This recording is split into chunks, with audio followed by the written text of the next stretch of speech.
Hej, mit navn er Kim Liljehult. Jeg er blevet spurgt, om jeg vil fortælle lidt om angst i forbindelse med at være angst, når man er sammen med en større gruppe mennesker. Og ligesom belyse det ud fra de perspektiver, som jeg har. Og det jeg allerførst tænker på, når jeg tænker på, hvad det vil sige at være bange for at være sammen med andre mennesker, eller sammen med en større gruppe mennesker, så kan det være meget invaliderende.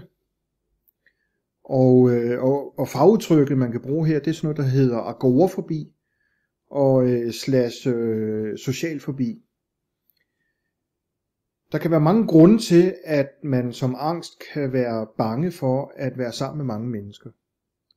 Og hver angst har hver sin måde at ytre sig på. Forstået på den måde, at hvis du nu forestiller dig, at der er et meget stort bøgetræ her fyldt med blade på, og hvis du så sidder derude og er bange for at være sammen med mange mennesker, så vil vi to kunne gå på opdagelse i det her bøgetræ, og så vil vi finde en 4-5 blade, eller 8 blade, eller 20 blade, hvor der står et eller andet på, som har noget at gøre med dig, omkring hvorfor du er nervøs for at skulle være sammen med mange mennesker. Hvis vi så fandt et andet menneske, som også var bange for at være sammen med mange mennesker, så skulle vi til at lede efter nogle andre blade, hvor der står noget andet på. Selvfølgelig kan der også godt stå noget af det samme på. Der kan være sådan nogle lidt overordnede træk i forhold til, hvorfor man ligesom udvikler det her med at være bange for at være sammen med mange mennesker. Og en af de ting, som jeg lige tænker på, når det falder over det her med agorafobi, det er grænser. Det er grænser i forhold til, at man har her sin egen lille urtehave, man har her sit eget verden, man har sit eget verdensbillede, man har sin tro, og inden for de rammer her, der er man chef selv. Så inden for det her stakit, der er rundt om mig lige nu, som jeg prøver sådan at beskrive, der har du også selv sådan et stakit. Og hvis du går ud til en fest, hvor der er, lad os sige, det er en stor fødselsdagsfest, og der er 100 mennesker, eller lad os bare sige 30. Og hvis du så har dit stakit op her, og du kan mærke dine egne grænser i forhold til, hvad du har lyst til at være en del af, hvad du har lyst til at være med til. Hvis du er god til at sige fra, hvis du er god til at sige til, så vil det være utroligt let for dig at gå ud til sådan en fest, hvor der er 30 mennesker. Men hvis du nu har det sådan, at du ikke rigtig har dit stakit op i forhold til din egen have, så kan der ske to ting. Så kan der ske det, at folk de vader ind over dine grænser hele tiden. Og det betyder jo så, at jo flere mennesker der er til den her fest, jo større sandsynlighed vil der være for, at der er nogen, som kan være lidt grænseoverskridende. Og spørgsmålet er, om de nu ikke også lige skulle være så heldige at finde dig til den her fest. Det kan i hvert fald ske. Så på en eller anden mærkelig måde, og jeg ved ikke hvordan, så kan det være, at dem, som har et stakit, der er lavt, altså grænser, som ikke rigtig eksisterer, at der er dem, som får lov til at være ind over dem, de kommer simpelthen løbende. Så hvis du har det problem i forhold til dine grænser, og du går til fest, så vil det være helt naturligt, at du vil være meget på vagt, og du kan være angst i forhold til andre mennesker. Det næste, der også kan ske, det er, at hvis man ligesom har det her med sine egne grænser, hvis man har problemer med sin grænsesætning, så kan der også godt ske det, at udover at folk de kan vade over ens grænser, så sker der oftest også det, at man faktisk vader ind over andres grænser. Så forestil dig, at du herinde i dine grænser, herinde i din egen lille urtehave, der har du valgt at så radiser og rødbeder, og du vil også godt have nogle tomater og sådan noget. Og pludselig så ser du herovre på den anden side, at der er en, der har nogle ærter. Og det med grænser, det har du lidt svært ved, det har du ikke sådan helt styr på. Så du vader simpelthen direkte over til den anden, uden at spørge om dit og datter, uden at sige goddag, så siger du, hvad er det for noget? Det er der, det er da noget mærkeligt noget. Og nu prøver jeg at sætte det her sådan op lidt karikeret i forhold til at sige, at det er noget mærkeligt noget med ærter. Men princippet med det her, det er, at hvis man har svært ved sine grænser, så lader man sig meget lidt overrumple andre mennesker. Men der kan også godt ske det modsatte, det er, at man kan være meget overrumplende på andre. Og et lille eksempel på, hvad det også kan betyde at være overrumplende på andre, det kan være, at hvis man ligesom vader over andres grænser, så kan man måske ligefrem også fantasere om, at man også kan begynde at sige, nå, men jeg ved faktisk også godt, hvad det er, de tænker. Fordi herinde i min have, der ved jeg godt, hvad jeg tænker, men Men nej, jeg ved også, hvad andre tænker. Og måske kunne det være, at når jeg kommer ud her til den her fest, at de tænker, at det der hår, som ham der Kim her, han har, det er lige kort nok. Eller det kan være, at de tænker, at nej, du er sgu for dum, eller... Og så det er et andet aspekt, og der kan være mange aspekter i forhold til det her med manglende grænser, men et af de aspekter, der kan være, det er, at man begynder at rende rundt over i andres haver, og når man er derovre, så begynder man også at tro, at man ved, hvad det er, de tænker. Og hvis det er, at man nu eksempelvis ikke har det så godt med sig selv, lad os sige, at man har et dårligt selvværd, så vil det være meget nærliggende, at de tanker, man tror andre tænker om en, det er lige præcis noget med ens selvværd. Hende der,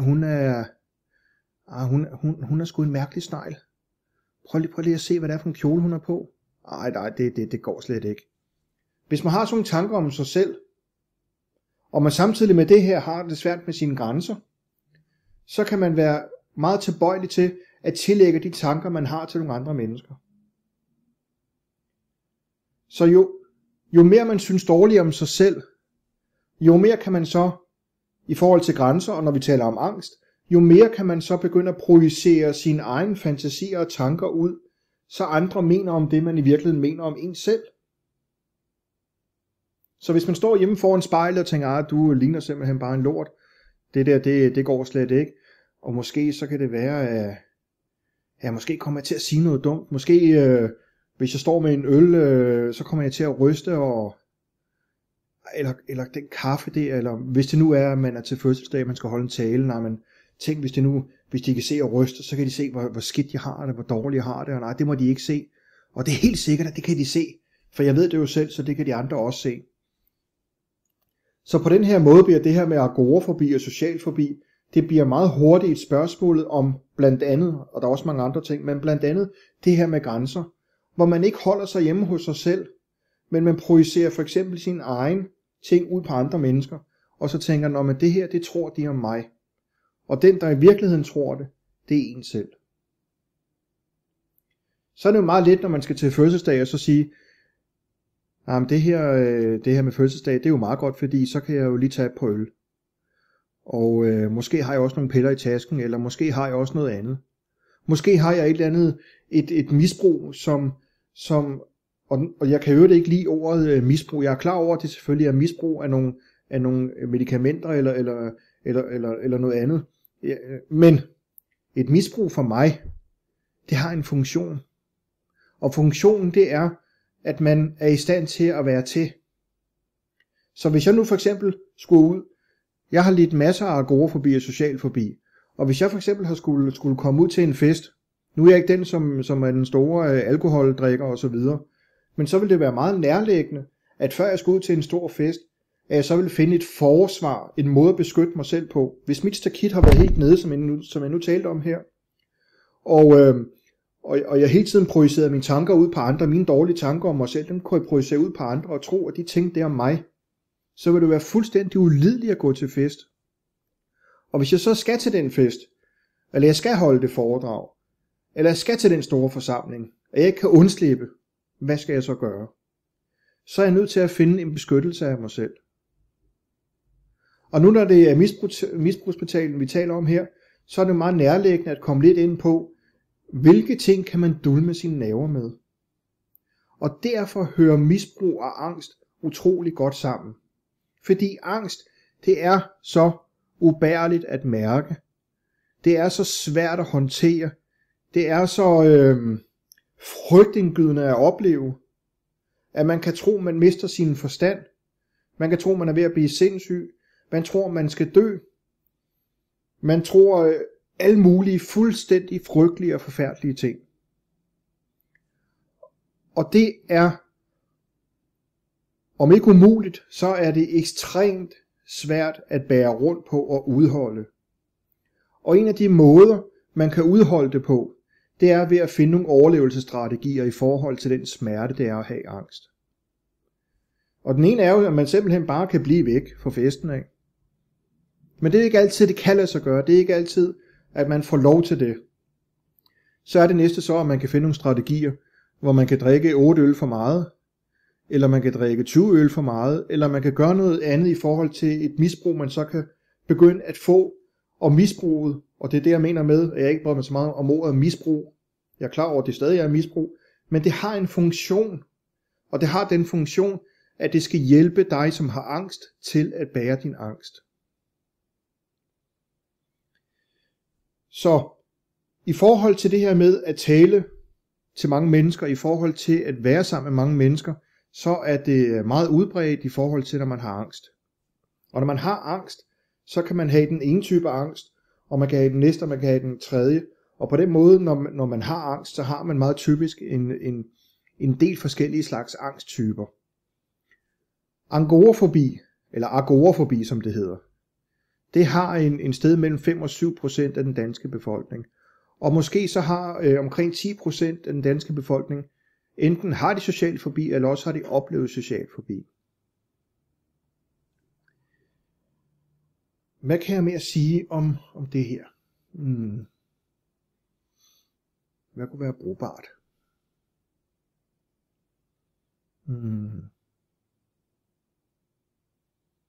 Jeg tror faktisk ikke lige umiddelbart, der er mere lige nu. Men som sagt, så handler det her meget om grænser. Det handler meget om at projicere sine ting ud på andre. Det handler meget om det her såkaldte misbrug, hvor man bruger misbruget til at lette noget andet, som er svært for en. Og på den måde kan misbruget selvfølgelig få sit helt eget liv og blive endnu værre end det i virkeligheden var tiltænkt til som start, nemlig et misbrug. Eller som et forsvar. Så bliver det så til et såkaldt misbrug. Det var ordene for mig i dag. Ha' det rigtig godt. Hej.